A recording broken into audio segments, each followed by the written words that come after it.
할렐루야. 우리 각처에서 예배하시는 우리 모든 성도님들, 또 가정과 자녀들을 축복합니다.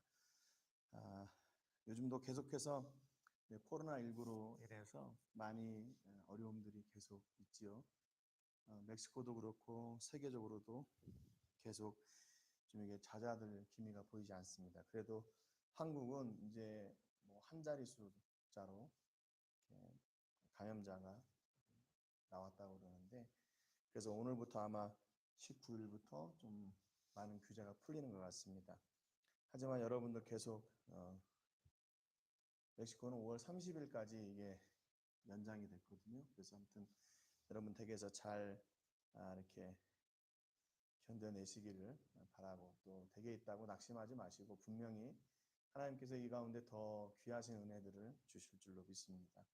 먼저 예배하기 전에 잠깐 광고 하나 더 드리는데요. 우리 사진 보여주세요.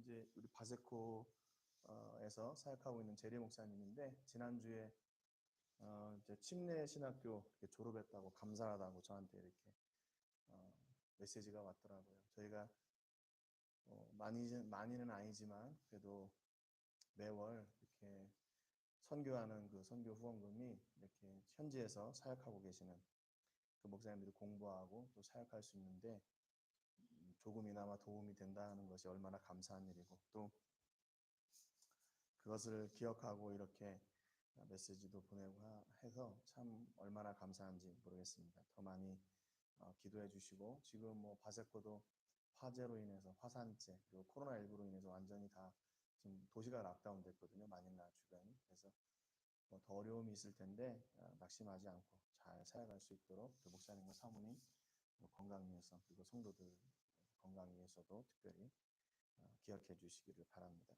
지난주에 교회 새로 이전할 장소에 그 계약을 마쳤습니다. 그래서 제가 보증금하고 한 달 렌트비를 먼저 지불을 했고요. 이번 주에 저희가 준비를 해서 아마 금요일쯤 이사할 계획을 가지고 있습니다. 여러분들 위에서 기도해 주시고, 또 아무런 어려움 없도록 이렇게 잘 이전할 수 있도록 기도해 주시기 바랍니다. 저희가 교회 이전을 해도 당분간은 이렇게 온라인으로 예배를 드리고, 이제 이 코로나19 규제가 풀리게 되면 일단은 한강에서 같이 예배를 드리다가 또 새로 이사한 교회에서 예배 드리고 이렇게 번갈아 가면서 예배를 이렇게 같이 드리도록 하겠습니다. 지금 거리상으로는 저희 교회에서 그곳까지 약 한 20분 정도, 엘팔로마, 그 부감빌리아 지나서 엘팔로마라는 지역에 있는데 한 20분 정도 됩니다. 여러분들 주일에는 그렇게 막히지 않을 테니까 혹시 거기서 예배 드릴 때는 여러분들 이렇게 부담 갖지 않고 잘 오시고요. 광고를 잘 들으셔야 이제 여기는 문 닫았는데 또 와서 헛걸음치지 않을 테니까 여러분 광고 잘 들으시고, 이제 이번 주에 이사할 계획이니까 여러분들 기도해 주시고, 다음 주에는 아마 그쪽 새로 이사한 교회에서 예배를 온라인 예배를 드리게 될 것 같습니다. 여러분들 위해서 기도해 주시고 건강 유의하시기를 바랍니다. 오늘 같이 예배할 때 먼저 예배하기 전에 우리의 죄를 고백하고, 또 우리 예배를 통해서 하나님의 은혜가 우리 모든 식구들 가운데 넘쳐나게 해주시기를 위해서 기도하겠습니다. 그리고 예수님의 보혈의 피로 저희들의 죄를 정결하게 씻으시고 하나님이 받으시는 신령과 진정으로 드리는 예배가 될 수 있도록 위해서 기도해 주시고, 하늘의 영광과 은혜가 예배하는 각 처소에 임하게 해주시기를 위해서 기도하시고요. 오늘 세계를 품으며 기도할 때는 양밀한 선교사님을 위해서 기도해 주시기 바랍니다. 건강으로 지켜주시고, 또 늘 성령에 민감해서 코로나19 상황 가운데 있지만 주신 사명들을 잘 감당해 나갈 수 있도록 위해서 특별히 기도해 주시기 바랍니다. 다 같이 기도하고 하나님께로 나아가겠습니다. 살아계신 하나님 아버지, 감사와 영광을 올려드립니다. 식구들 각정해서 예배할 수 있도록 도와주셔서 감사합니다. 마음과 뜻과 정성을 다해 온전한 예배가 드려지게 하여 주시고, 각자의 선자리가 예배의 자리가 되게 하시고, 하늘로부터 주시는 복을 누리는 자리가 되게 하여 주시옵소서. 먼저 우리가 예배하기 전에 우리의 죄를 꺼내놓고 기도합니다. 하나님 아버지께서 세워가시는 하나님의 나라와 영광이 각 가정에 임하게 하시고, 가정이 교회가 가정이 되는 아버지 하나님의 놀라운 복이 임하게 하여 주시옵소서. 예배의 자리가 축복의 자리임을 주시고, 아버지 또한 세계를 품는 기도할 때 곳에서 생각하시는 중에 성령님 함께 하여 주시옵시고, 아버지 하나님의 나라가 더 강한 복이 넘치게 하여 주시옵소서. 하나님 아버지 감사드립니다. 오늘 우리 모든 식구들이 각처에서 예배의 자리에 섰습니다. 하나님 아버지, 그 예배의 자리에서 또한 기도하며 하나님을 기대하며 나아갑니다. 저희들의 연약한 부분들은 예수 그리스도의 십자가의 보혈의 피로 정결하게 씻으시고 감추어 주시고, 저희가 하늘로부터 주시는 하늘의 복을 누리는 자리가 되게 하여 주시옵소서. 아버지, 세계적으로 상황이 많이 힘들고 어려운 중에 있습니다. 그러나 우리 아버지께서 함께하여 주시는 그 자리가 저희는 축복의 자리인 줄로 믿습니다. 하나님이 함께하여 주시고 하나님의 능력이 역사하시며 하나님의 인도하심이 함께하고 하나님의 말씀이 기준이 되는 그 자리, 아버지, 그 자리가 바로 예배의 자리, 또 가정이 교회가 되는 자리, 하늘의 복을 누리는 자리, 우리의 모든 육신의 질고와 문제들이 해결되는 회복의 자리인 줄로 믿습니다. 하나님, 오늘 우리가 예배하는 중에 이런 놀라운 은혜를 각 가정에, 각 사람에게 부어 주시옵소서. 또한 저희가 세계를 품며 기도할 때 양민한 선교사님을 위해서 기도합니다. 영육의 강건함을 주시고 어려운 중에 함께 훈련하는 훈련생들과 스태프들 기억하여 주시고 강건하게 지켜주셔서 주신 사명을 이루는 그 현장에 저희들이 서게 하여 주시옵소서. 기도할 때마다 하나님 아버지, 저희들에게도 동일한 은혜와 복을 내려주실 것을 믿고 감사드리며 예수님의 이름으로 기도합니다. 아멘. 우리 다 같이 사도신경으로 우리의 신앙을 고백하며 나아갑니다. 나는 전능하신 아버지 하나님 전지의 창조주를 믿습니다. 나는 그의 유일하신 아들 우리 주 예수 그리스도를 믿습니다. 그는 성령으로 잉태되어 동정녀 마리아에게서 나시고 본디오 빌라도에게 고난을 받아 십자가에 못 박혀 죽으시고 장사된 지 사흘 만에 죽은 자 가운데서 다시 살아나셨으며 하늘에 오르시어 전능하신 아버지 하나님 우편에 앉아 계시다가 거기로부터 살아있는 자와 죽은 자를 심판하러 오십니다. 나는 성령을 믿으며 거룩한 공교회와 성도의 교제와 죄를 용서받는 것과 몸의 부활과 영생을 믿습니다. 아멘. 우리 다 같이 찬송가 38장 하나님께 드리겠습니다.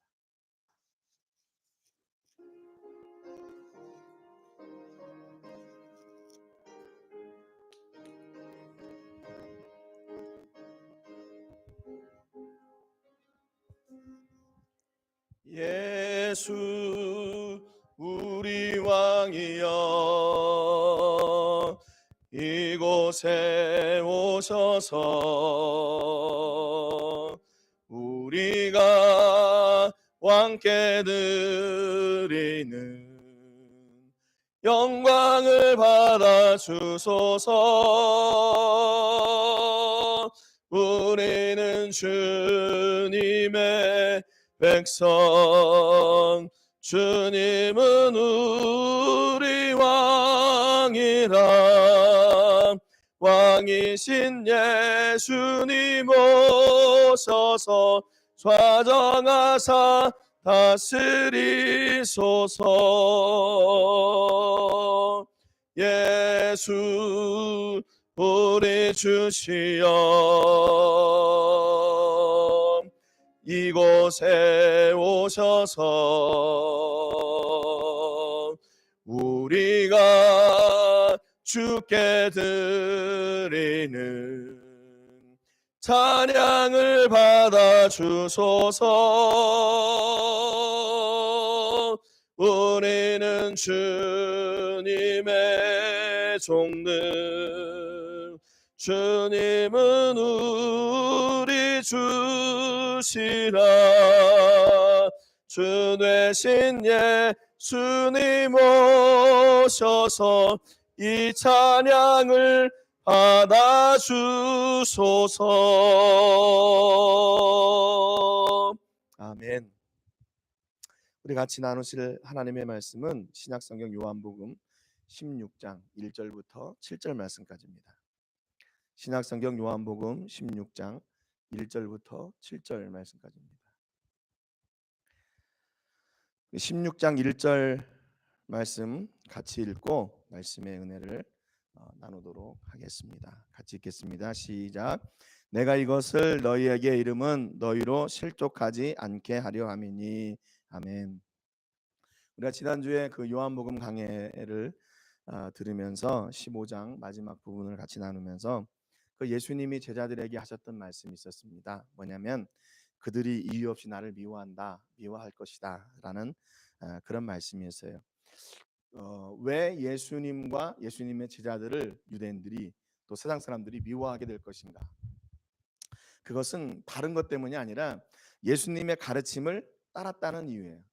예수님, 너 예수님하고 한 편이지, 너 예수님의 말씀을 따르는 사람이지, 그거 이유 하나만으로 세상은 또 유대인들은 예수님과 예수님의 제자들을 이렇게 미워한다고 그랬습니다. 여러분, 그렇기 때문에 이 시대에 우리는 나는 어떤 편인가, 난 누구의 편인가, 이거를 정확하게 내가 인지하고 살아야 됩니다. 또 고백하고 살아야 돼요.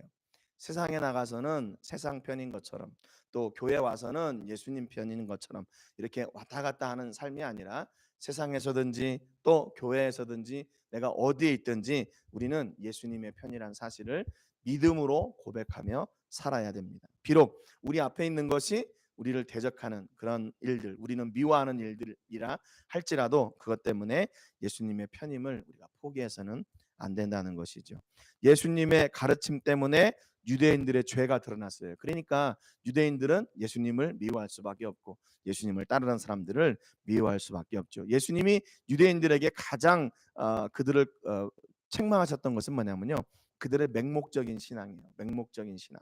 이렇게 하는 것이 하나님의 영광을 위한 것처럼 착각하고 오해하면서 예수님을 죽이기까지 했잖아요. 하나님의 아들 예수님, 독생자 예수를 죽이기까지 했잖아요. 그러니까 그들은 하나님의 영광을 위해서 한다고 했지만 결국 그들이 저질렀던 일은 하나님의 마음을 아프시게 했던 일입니다. 그런데 예수님은 이런 제자들에게, 이런 예수님이 떠나가실 것이라는 절망 앞에 서 있는 제자들에게 걱정하지 말라고 했었어요. 여전히 예수님이 하나님의 아들이시고 구원자이심을 증거하는 일을 알게 하는 그런 성령님을, 보혜사를 보낼 것이다, 이렇게 말씀해 주셨거든요. 그러면서 오늘 16장 1절 본문에 다시 이렇게 얘기합니다. 내가 이것을 너희에게 이름은 너희로 실족하지 않게 하려 함이니 그랬어요. 여러분, 지금 이 말씀은 우리가 앞에서 15장에서도 두 번이나 같이 나누었던 말씀이에요. 요한복음 15장 11절에 보면 내가 이것을 너희에게 이름은 이렇게 말씀하고 있죠. 또 15장 17절에 보면 내가 이것을 너희에게 명함은 그랬어요. 그리고 오늘 본문에서 내가 이것을 너희에게 이름은 그랬습니다. 여러분, 그런데 예수님께서 이렇게 말씀하실 때마다 내가 이렇게 왜 이야기하는 줄 아니? 그러면서 항상 이유를 설명해 주셨어요. 이유를 설명해 주셨어요. 오늘 본문에는 내가 이것을 너희에게 이름은 너희로 실족하지 않게 하려고, 넘어지지 않게 하려고 그랬어요. 우리 에스파뇰 성경에 보면 내가 너의 믿음이 흔들리지 않게 하려고, 너의 믿음을 깎아먹지 않도록 하려고 이렇게 말씀하고 계세요. 내가 그래서 너의 믿음을 굳건하게 세우기 위해서 이 이야기를 한다. 요한복음 15장 11절에 보면 내가 이것을 너에게 이르는 이유는 너희 기쁨을 충만하게 하려고 그랬다, 이렇게 얘기했다라고 말씀하세요. 그리고 15장 17절에 보면 내가 이것을 너희에게 명함은 너희로 서로 사랑하게 하려고. 그러니까 예수님은 다 목적이 있으셨어요. 그런데 그 목적을 이루시는 대상이 누구셨냐면요, 다 예수님의 제자들이었어요. 지금 그 마지막 예수님이 떠나시면서 예수님의 모든 관심이 어디에 쏟아져 있나?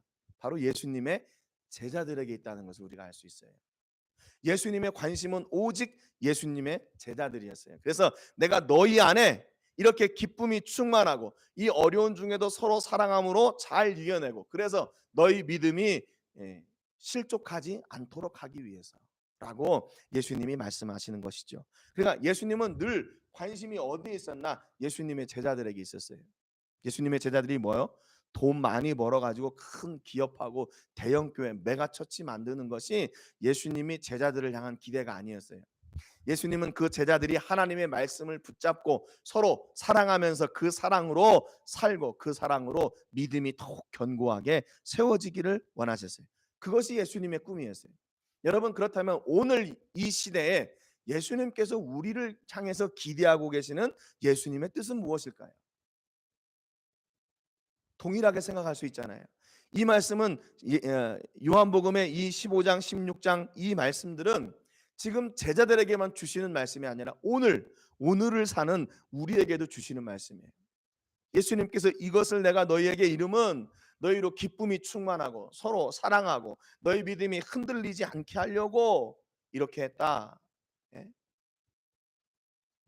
그렇다면 오늘 이 시대에는 이 말씀을 우리가 어떻게 붙들고 나가야 됩니까? 여러분, 진짜로 예수님의 말씀 때문에 우리가 행복하고 기쁘고 즐겁고 내 이웃을 사랑할 수 있어요. 이게 살다 보니까 어느 정도는 되는 것 같아요. 어느 정도는 내가 의지적으로 이렇게 되는 것 같아요. 그런데 어느 한계를 넘어간다는 것은 이것은 정말 어려운 일인 것 같아요. 내 형제를 사랑하는 것도 한계가 있잖아요. 그렇지 않습니까? 내 이웃을 사랑하는 것도 한계가 있어요. 기뻐하는 것도 한계가 있어요. 성경은 분명히 우리에게 범사에 감사하라 그랬지만 우리가 감사할 수 있는 일이 있는가 하면 감사할 수 없는 일, 감사하기 싫은 일까지도 우리에게는 있어요. 그러니까 예수님께서 지금요 계속 반복하시는 이유가 이게 어려운 일이기 때문에 계속 반복하시는 거예요. 야, 내가 너희에게 이것을 이름은, 내가 너희에게 이것을 명함은, 내가 너희에게 이 말을 한 것은, 16장 4절에도 그런 말씀이시거든요. 오직 너희에게 이 말을 한 것은, 이렇게 또 말씀하세요. 그러니까 예수님은 이게 어려운 일인 줄 아시니까 우리에게 또 말씀하시고 또 말씀하셔요. 그러니까 결국에는 무슨 얘기예요? 우리가 이 말씀대로 쫓아 사는 것이 어려우니까 우리가 어떻게 되냐? 매 순간 그 말씀을 우리 안에 채워 나가는 거예요. 매 순간. 오늘을 내가 말씀으로 살았다. 그러면 내일도 그 말씀을 다시 처음부터 시작해서 그 말씀을 채워가 사는 거죠. 그래서 이게 어떻게 되냐면 그래서 우리 성도의 삶을요 성화의 과정을 거친다 이렇게 얘기해요. 성화. 하루아침에 변하는 게 아니라 조금씩 조금씩 점점 변하게 되는 겁니다. 여러분, 하루아침에 변하면 얼마나 좋겠어요. 내가 어제까지는 내 이웃을 사랑하지 못했던 사람인데 내가 딱 성령의 변화를 받고 오늘부터는 어떤 사람이든지 다 사랑할 수 있다면 얼마나 좋겠어요. 근데 그건 착각이라는 거예요. 안 돼요. 왜냐하면 우리는 이 썩어져갈 육신을 입고 있기 때문에 이 육신을 입고 있는 한 불가능한 일입니다. 그런데 가능한 일은 뭐냐면요, 성령님의 은혜가, 우리 하나님의 말씀이 우리 안에 들어와서 우리를 조금씩 변화시켜 가는 거예요. 성화의 과정을 거쳐가는 거죠. 여러분, 그러니까 오늘도 예수님께서 지금 제자들에게 내가 이것을 너희에게 명하면, 너희에게 말하면 이렇게 계속 반복하시는 이유는 그만큼 이게 쉬운 일이 아니기 때문에 그래요. 아니기 때문에. 여러분, 제자들 앞에 기다리고 있는 고난의 일들이 어떤 건 줄 아세요? 요한복음 16장 2절에 보니까 사람들이 너희를 출교할 뿐 아니라 이렇게 돼요. 출교. 여러분, 뭐 그냥 지금으로 말하면 출교, 그러면 교회 안 다니면 그냥 교회 안 다니고 살면 되죠. 그런데 유대인의 사회에서 출교라는 것은요 종교적인 분리뿐만 아니라 사회적인 격리, 경제적인, 인간적인 그 모든 관계가 다 끊어지는 것을 이야기합니다. 그러니까 출교는 이제 그 사람이 유대인의 공동체에 들어올 수도 없고 유대인의 공동체와 어떤 관계를 맺을 수도 없어요. 그 후로 다 잘려나가는 거예요. 자기 이제 독립적으로 혼자 살아야 되는 것이죠. 출교를 기다리고 있어요. 또 때가 이르면 무릇 너희를 죽이는 자가 생각하기를 그래요. 제자들 앞에는 어떤 일들이 기다리고 있어요? 이 순교의 위협까지도 기다리고 있다는 겁니다. 순교의 위협. 사람들이 너희를 출교할 뿐 아니라 때가 이르면 무릇 너희를 죽이는 자가 생각하기를 그래요. 그러니까 어떻게 그들이 생각하냐? 16장 2절에 보니까 이것이 하나님을 섬기는 일이라 하리라 그랬습니다. 유대인들은 예수님의 편, 또 예수님의 말씀을 따르는 그 제자들을 죽이는 것, 그들을 출교하는 것이 하나님의 영광을 위한 일이라고 어떻게 하는 거예요? 착각하고 있는 거예요. 착각하고. 하나님을 착각하는 거죠.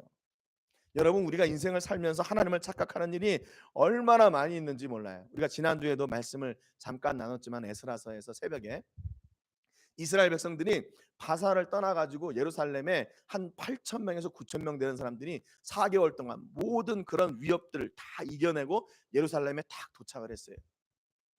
여러분, 그런데 그들이 예루살렘에 와서 한 일이 뭔 줄 아세요? 3일 동안 쉬었어요. 야, 이제 우리가 피곤하니까 좀 쉬자, 그런 거죠 뭐. 야, 우리가 먼저 짐 정리 좀 하자. 하나님께 예배하는 거는 좀 나중에 하고. 어. 그러면서 아마 두 가지 부류의 사람들이 나오는 거죠. 어떻게 저렇게 믿음 없는 사람들이 있을까? 이렇게 핀잔을 주는 거죠. 야, 4개월 동안 거기에서 이렇게 해가지고 나와서 하나님이 지켜주셨으면 거기서 예배하고 하나님을 온전히 찬송하는 일을 먼저 해야지. 어떻게 3일 동안 쉴 수 있어? 이렇게 그들을 핀잔하는 사람들이에요. 또 어떤 사람은 인간적인 생각으로 그럴 수 있지 뭐. 자, 4개월 동안 얼마나 어려운 일을 많이 겪었어. 그러니까 이제 와서 좀 쉬고 또 거기에서 재충전해 가지고 하나님을 또 예배하면 되는 거지 뭐. 왜? 4일째는 예배 드렸으니까요. 여러분, 이것을 사람의 기준으로 판단할 것이 아니라 하나님의 기준으로 보자는 거예요. 하나님의 기준으로. 둘 다 틀리지 않은 말인 것 같아요. 그렇죠? 예배가 먼저 돼야 된다는 것도 맞는 말이고, 좀 쉬면 어때? 그것도 맞는 말인 것 같아요. 그러면 하나님이 보실 때 그 이스라엘을 향한 하나님의 관점은 뭐였나? 만약에 그들이 쉬는 것이 하나님의 뜻이 아니었더라면 어떻게 하셨을까요? 하나님께서 다음에 말씀하셨을 거예요. 야, 내가 너희들 그렇게 해가지고 이렇게 그 어려운 일들을 다 이겨내고 이 자리까지 오게 했는데 어떻게 너희들 나한테 먼저 예배하지 않고 쉴 수 있냐? 하나님이 에스라를 통해서 말씀하셨을 거란 말이에요. 그런데 하나님은 그런 말씀을 하지 않으셨어요. 그리고 4일째 되는 날 그들이 드리는 예배를 받으셨습니다. 받으셨어요. 여러분, 우리가 뭐냐면 우리가 인간적인 어떤 그런 기준을 가지고 사람들을 판단하고 정죄하는 거, 이게 하나님을 착각하는 거예요. 하나님을 착각하는 거. 우리가 하나님을 예배하는 것도 역시 마찬가지예요. 요즘 같은 때 한국에서 막 그런 일들이 많이 있었어요. 예배를 온라인으로 드리는 게 옳은 일이냐? 전쟁 때도 중단되지 않았던 예배가 뭐 코로나 때문에 뭐 정부 이것 때문에 이게 중단되는 게 옳은 일이냐? 뭐 그러면 교회 이런 논쟁이 많았어요. 뭐 저는 뭐 이게 좋다 저게 좋다 이렇게 말씀드리고 싶은 것이 아니라 이 환경 가운데서 우리 교회가 이런 지역 사회나 사회에 어떤 기여를 할 것인가 하는 거예요. 근데 만약에 우리 교회에 모여서 이 코로나가 더욱 증폭된다면 그건 사회를 섬기는 일이 아니겠죠. 그로 인해서 하나님의 영광도 드러나지 않는 것이죠. 오늘 아침에도 뉴스를 보니까 어떤 그 간호사가 부산에서 전염이 됐는데 감염이 됐는데 그 아버지도 양성 판정을 받았어요. 그런데 그분이 지난주에 부활주일 예배를 중소교회에서 100여 명 이상 모이는 교회에서 예배를 드렸는데 그로 인해서 그 교회가 폐쇄돼 버렸어요. 여러분, 어떤 게 맞는 겁니까? 어떤 게 맞는 거예요? 그렇게 교회가 폐쇄되는 게 맞는 겁니까? 아니면 그 지역 사회의 유익을 위해서 교회가 잠깐 모임을 멈추고 온라인으로 또는 또 다른 방법으로 예배를 하는 것이 맞습니까? 여러분, 우리가 하나님을 착각하지 않았으면 좋겠어요. 하나님이 너 왜 거기에서 예배드리냐?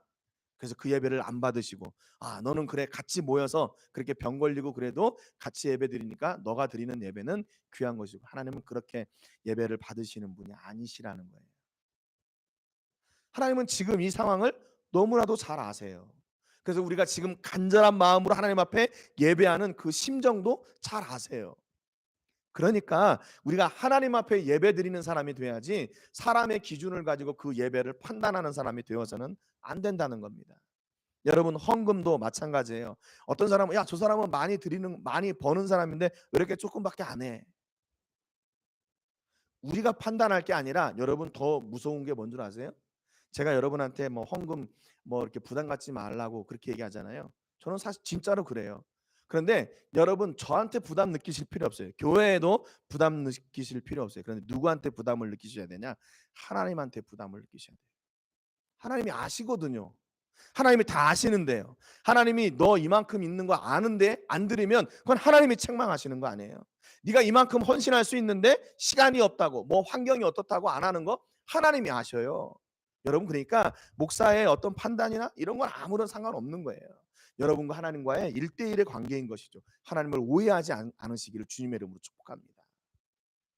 뭐 저는 여러분, 그래요, 뭐 술 마시고 담배 피는 거 여러분 상관없어요. 교회에서만 안 하시면 돼요. 내 앞에서만 안 하면 되고. 그런데 하나님이 아시니까 그것을 두려워하시라는 얘기예요. 무슨 말인가 아시겠죠?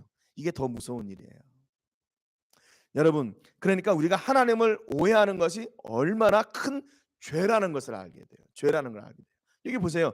유대인들이 하나님을 오해하니까 하나님의 아들 예수님을 죽였다니까요. 그리고 예수님을 따르는 그 제자들을 죽였어요. 출교하려고 했고 결국 예수님의 제자들이 다 순교했지요. 요한만 빼고요. 여러분, 그러니까 우리의 삶 가운데서 하나님을 오해하지 말고 그분에 있는 그 말씀 그대로 우리가 그 말씀을 쫓아 사는 것이 중요한 일이에요. 16장 3절에 보니까 그들이 이런 일을 할 것은 아버지와 나를 알지 못함이라. 그들이 무지 때문에 그러는 걸요. 그래서 예수님이 십자가에서 하셨던 말씀이 저들의 죄를 용서해 주세요. 저들이 몰라서 그러는 거예요. 그렇게 말씀하신 거예요. 그러니까 예수님은 십자가를 지시기 전에도 그들의 무지를 아셨고 십자가 위에서도 저들이 하는 일이 무지 때문에 그렇구나. 그러니까 하나님 용서해 주세요. 마지막까지 예수님은 그들을 이해하려고 노력했던 거예요. 그 유대인들을. 왜냐하면 그들의 답은 그거밖에 없었거든요. 오해하고 있으니까. 16장 4절에 보니까 오직 너희에게 이 말을 한 것은 너희로 그때를 당하면 내가 너희에게 말한 이것을 기억나게 하려 함이요 그랬습니다. 또 말씀하시죠. 이게 어려운 일인데 이 말씀을 기억하면 돼. 16장 4절 하반절에 보니까 처음부터 이 말을 하지 아니한 것은 내가 너희와 함께 있었습니다 그랬어요. 야, 내가 너희와 함께 있었으니까 그동안에 이 얘기를 안 했던 거야. 그런데 이제 내가 떠나니까 이제 마지막으로 너희에게 얘기한다. 그래서 예수님이 생각할 때 이제는 그 말씀을 하실 시기가 된 거예요. 지금 예수님께서 생각하실 때 제자들이 그 뜻을 이해할 만한 지금 그런 상황이 된 거예요. 그러니까 그 이야기를, 그 절망적인 이야기를, 그 아픔의 이야기를, 그 고난의 이야기를 하시는 거지요. 지금 제자들이 이 말을 받고 이 말을 이해하지 않으면 안 되는 상황이니까 예수님께서 제자들에게 담대히 말씀하시는 거예요. 고린도전서 3장 2절에 보면 내가 너희를 저주로 먹이고 밥으로 아니하였느니 이는 너희가 감당하지 못하였음이거니와 지금도 못하리라 그랬어요. 바울이 고린도 교인들을 가르칠 때에 저주로 했대요. 밥으로 안 먹이고. 왜냐하면 그들이 아직 그것을 이해할 만한 때가 되지 않았기 때문에. 초신자한테 와가지고 예수 믿는 것은 고난이 함께하는 겁니다. 고난이 영광이고 고난이 축복입니다. 예수님 믿는 자들 앞에는 이렇게 예수님의 제자들에게 말씀하신 것처럼 그들에게 출교가 기다릴 것이고 순교의 위협이 기다릴 겁니다. 이거 처음 믿는 사람들한테 이런 얘기하면 그분들이 이걸 잘 이해할 수 있겠어요? 예수님 믿는 거 이거 어려운 일이구나, 무서운 일이구나. 아마 그렇게 생각하게 될 것 같아요. 그러니까 이게 점점 과정이 있는 거죠. 그래서 예수님도 제자들에게 지금 말씀하시면서 마지막으로 말씀하시면서 이거 너희들이 꼭 지켜야 된다. 너희들이 염두에 둬야 된다. 너희 마음에 새겨야 된다. 계속 반복해서 말씀하시고 또 말씀하시는 거예요. 여러분 어떻습니까? 이 예수님의 친절하심이 좀 보여지세요? 어떤 선생님이 좋은 선생님인가? 여러분 학교 다닐 때 선생님들 좀 기억나는 선생님들 있으세요? 두 부류인 것 같아요. 어떤 선생님은 아는 것이 많은데 설명을 잘 못하시는 분들이 계세요. 아는 거는 많은데 그 학생들이 제대로 이해하도록 잘 풀어 설명을 잘 못하시는 선생님. 그런가 하면 이게 좀 뭐 너무나 이게 교과서적이고 이렇게 좀 그런데 그 선생님은 우리 학생들에게 잘 이해되도록 가르쳐 주시는 선생님이 계세요. 저도 신대원 다닐 때 그런 선생님들 계셨어요. 아시는 거는 많은데 이해가 안 되는. 그러면 학생들은 뭐라 하면 저 선생님은 좀 어려워 이렇게 얘기하죠. 그런데 학생들이 잘 이해하도록 어려운 것도 잘 이해하도록 가르쳐 주시는 선생님은 저 선생님 수업은 쉬워 뭐 이렇게 얘기를 하게 되죠. 여러분 이게 수준이 있다는 거예요. 그 학생들의 수준을 잘 보고 예수님이 지금 그 제자들의 수준을 보면서 이때는 이런 이야기를 해야겠구나. 그리고 마지막 순간에 이제는 더 이상 미룰 수 없으니까 이 핵심을 얘기해 줘야겠구나. 그런 제자들에게 계속 내가 이것을 너희에게 말하면 이렇게 말씀하시는 거예요. 그러니까 여러분 이게 제일 중요한 예수님께서 제자들에게 주시고자 하시는 제일 중요한 말씀이에요. 오늘 우리가 이 땅을 살면서 이 말씀을 들어보니까요. 지금 같이 말씀을 나누면서 저도 생각을 해보니까 이 말씀이 그렇게 중요한 말씀이에요. 하나님의 말씀으로 말미암아 우리가 기뻐하고 그 기뻐하는 사람들 서로 그 사랑하고 그래서 우리의 믿음이 흔들리지 않고 끝까지 나아갈 수 있는 거. 이게 중요한 일이죠. 우리가 세상 환경에 따라서 이때는 뭐 환경이 조금 좋으면 우리가 기뻐하고 조금 어려우면 낙심하고 불평하고 이런 게 아니라 어떤 환경이든지 믿음으로 잘 받아들이고 그걸 통해서 우리의 믿음이 더욱 견고하게 세워질 수 있다면 그거보다 더 귀한 일이 어디에 있겠습니까? 그래서 예수님께서 지금 이제 말씀하시는 거예요. 5절에 보니까 지금 내가 나를 보내신 이에게로 가는데 너희 중에서 나더러 어디로 가는지 묻는 자가 없고 6절에 보니까 도리어 내가 이 말을 함으로 너희 마음에 근심이 가득하였도다 그랬어요. 지금 예수님은 제자들이 아직 이것을 제대로 이해하고 받아들일 만한 수용할 만한 그런 성장한 사람들이 아니라는 걸 아셔요. 근데 이제는 말씀하지 않으면 안 돼요. 예수님 가셔야 되니까. 십자가 달려 돌아가셔야 되니까. 그래서 그 말씀을 하신 거예요. 그래서 예수님이 16장 7절에 다시 말씀하세요. 그러나 내가 너희에게 실상을 말하노니 내가 떠나는 것이 너희에게 유익이다 그랬습니다. 야, 진짜로 얘기할게. 내가 너희를 떠나는 것이 너희들에게는 더 큰 유익이 되는 일이야. 이렇게 말씀하세요. 하반절에 보니까 내가 떠나가지 아니하면 보혜사가 너희에게로 오시지 아니할 것이요. 가면 내가 그를 너희에게로 보내리니 그랬습니다. 이 보혜사라는 말이 요한복음에 많이 등장해요. 요한복음에 등장합니다. 요한복음에 등장하는데 이 보혜사라는 말을 번역한 성경들을 보면 이게 다 다르게 번역을 해놨어요. 영어 성경에 보면 5가지로 번역을 했습니다. 처음에는 옹호자, 지지자라는 말이고 두 번째는 상담자, 또 세 번째는 돕는 자, 네 번째는 위로자, 다섯 번째는 친구, 후원자, 동조자 이렇게 번역을 했어요. 근데 에스파뇰 성경은 여기 보면 옹호자, 상담자 이 2가지로 에스파뇰 한 10개 찾아봤는데 이 2가지로 번역을 했더라고요. 이게 보혜사 성령님이 우리에게 오셔서 하시는 일이에요. 우리를 옹호해 주시고 지지해 주시는 분이에요. 언제까지 우리를 지지해 주시나? 심판대 앞에서 우리를 옹호해 주시는, 우리를 변호해 주시는 분이세요.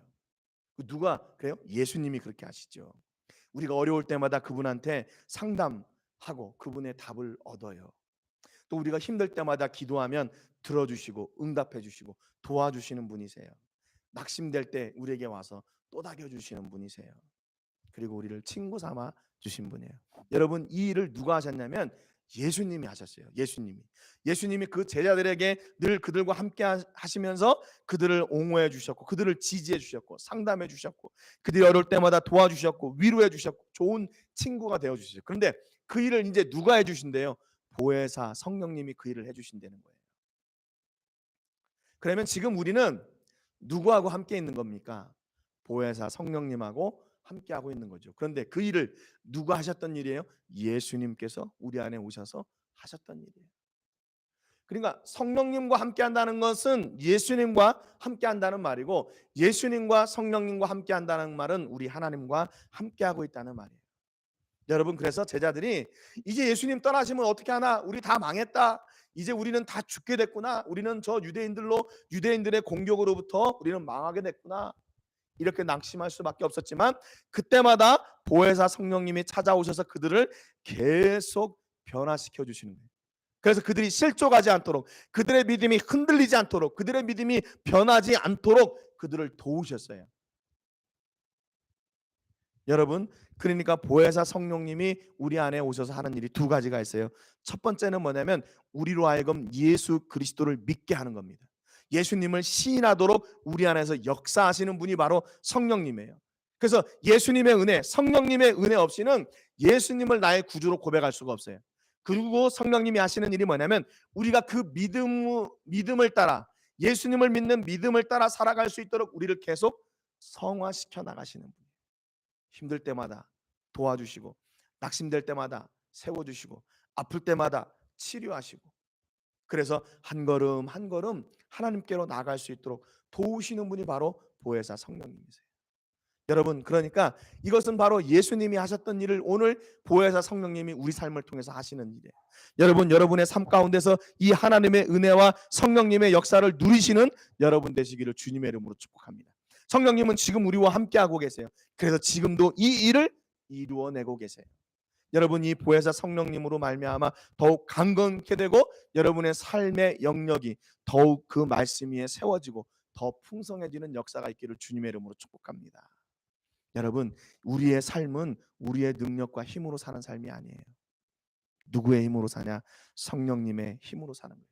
그분의 도우심으로 살고, 그분의 위로로 살고, 그분의 지지로 살고, 그분의 후원으로 살고, 그분의 위로로 사는 겁니다. 여러분, 진짜 이 성령님이 여러분의 삶 가운데 오셔서 위로하신 분임을 고백합니까? 여러분 삶에 이런 능력이 있습니까?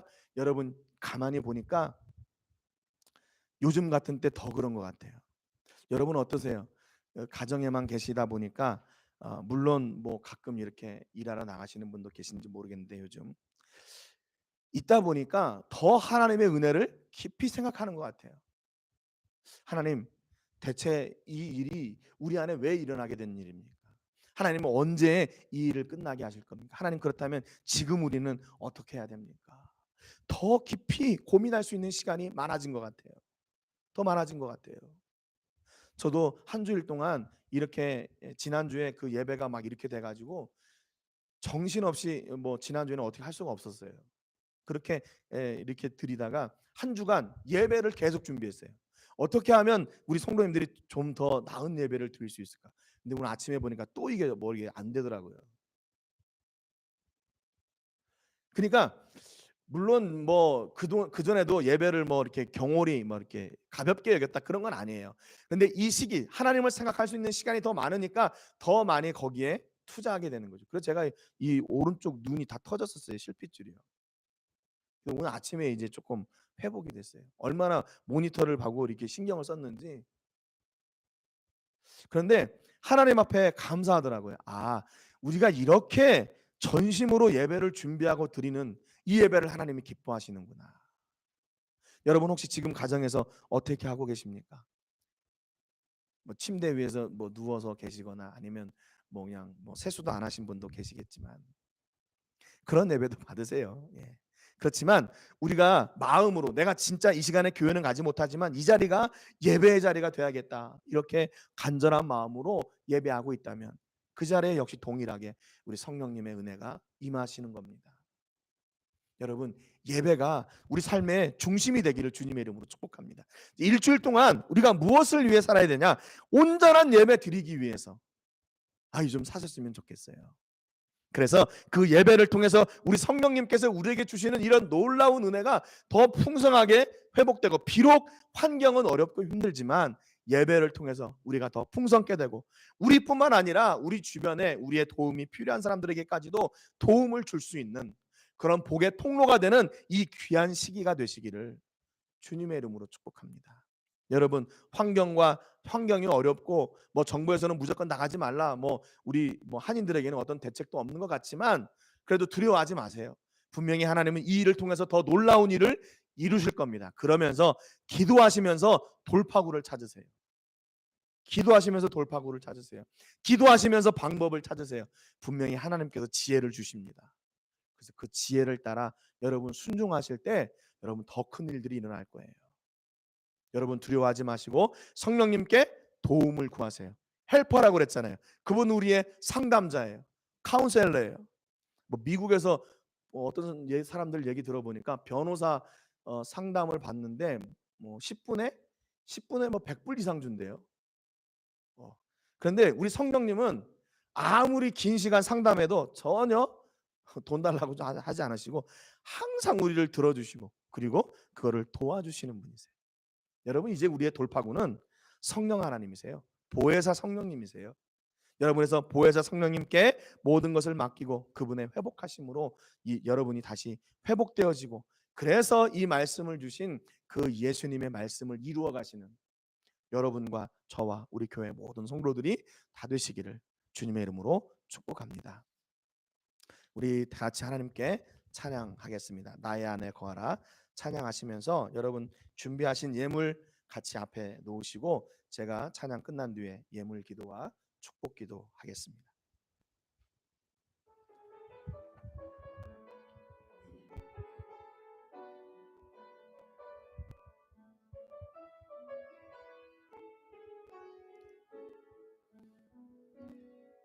나의 안에 거하라 나는 내 하나님이니 모든 환난 가운데 너를 지키는 자라.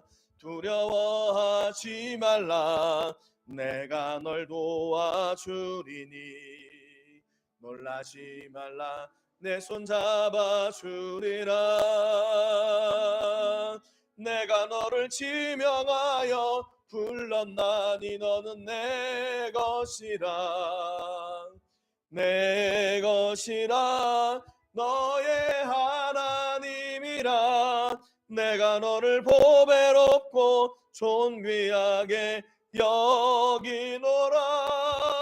너를 사랑하는 내 여호와. 내가 너를 지명하여 불렀나니. 내가 너를 지명하여 불렀나니 너는 내 것이라. 내 것이라. 너의 하나님이라. 내가 너를 보배롭고 존귀하게 여기노라. 너를 사랑하는 내 여호와라. 아멘. 기도하겠습니다. 하나님 아버지, 감사드립니다. 오늘도 귀한 하나님의 날, 저희들이 교회에서 또 각 가정에서 예배 드리게 해주셔서 감사합니다. 비록 예배 드리는 환경은 열악하고 힘들고 또 우리의 상황들은 가망성이 없는 곳, 절망 가운데 있는 것처럼 보이지만 우리 아버지 하나님 함께 하셔서 우리 성령님을 보내주시고 보혜사 성령님의 역사로 말미암아 이런 고난 중에도 우리 안에 돌파구를 주시고 해답을 주시는 하나님이신 줄 저희가 믿습니다. 낙심하지 않게 하여 주시고 우리 앞에 있는 비록 절망과 고난의 상황들이 우리를 힘들게 하여도 우리 안에 역사하시는 보혜사 성령님의 도우심과 위로와 그분의 지지와 그분의 능력 주심과 그분의 강하게 하심과 그분의 회복하심으로 말미암아 아버지 어려운 상황을 능히 이겨내고 남는 역사가 있게 하시고 더 잘되고 잘되는 복이 우리 모든 가정과 또 사업장과 자녀들과 캠퍼스와 교회와 사역 위에 넘치게 하여 주시옵소서. 그래서 마침내 하나님을 고백하게 하시고 하나님의 은혜임을 저희가 감격으로 찬양하며 하나님을 마주하는 그날이 저희 안에 속히 회복되어지도록 능력으로 역사해 주시옵소서. 오늘도 하나님 앞에 구별하여 예물을 각 처소에서 드렸습니다.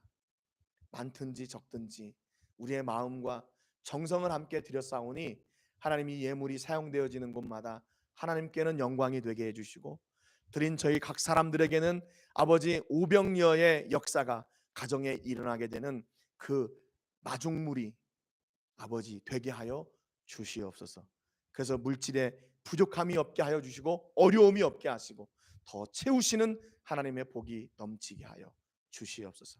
이제는 우리 주 예수 그리스도의 은혜와 우리 아버지 하나님의 크신 사랑과 성령 하나님의 감동, 감화, 위로, 교통하시는 은혜가 각처에서 예배하며 보혜사 성령님의 은혜를 간구하고 그 은혜로 살기로 작정하는 우리 모든 식구들과 자녀들과 사업장과 직장과 캠퍼스와 교회와 사역과 선교지와 선교지 모든 식구들과 세계 곳곳에서 주의 복음을 전하는 복음 전도자들 위해 이제로부터 영원토록 함께 하시기를 간절히 축복하옵나이다. 아멘.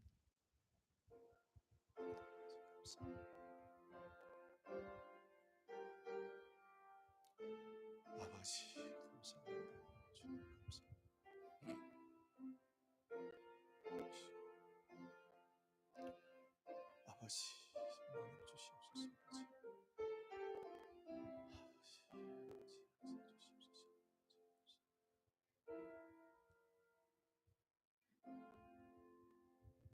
할렐루야. 감사합니다. 우리 옆 사람하고 인사하겠습니다. 보혜사 성령님의 은혜로 삽시다.